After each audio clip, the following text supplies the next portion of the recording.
Foreign মিনিস্ট্রিতে লিখছি, foreign ministry foreign অ্যাডভাইজারও আপনাদের বলছে, তারাও কিন্তু তাদের চিঠি দিছে যে আমাদের বাংলাদেশি নাগরিক যদি ওই অগদেশে থাকে আমরা অবশ্যই নিব। সাংবাদিক ভাই ও বোনেরা, আসসালামু আলাইকুম।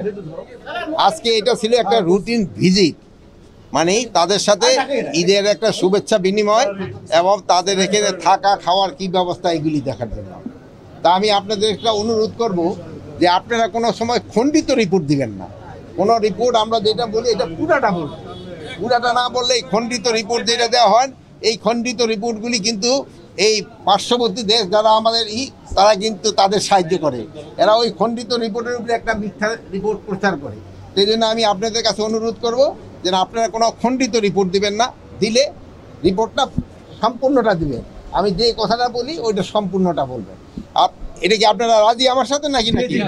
কোনো সময় আর খণ্ডিত রিপোর্ট দিবেন না তো?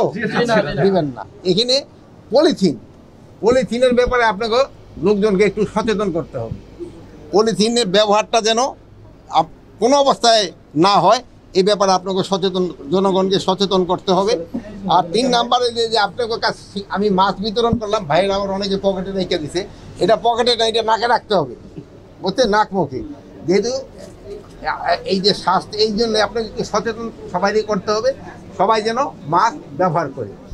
এই এখনও কিন্তু আমাদের এটা ওইরকম অত কোনো বড় সমস্যা হচ্ছে না, তারপরেও আমাদের এটা যদি সবাই ব্যবহার করে, এটা সচেতনামূলক ব্যবস্থা। সবাই এই কোভিডের জন্য একটু সচেতন হইতে হবে। সবাই এই যে একসাথে যে সময় একটু মাস্ক ব্যবহার করবে।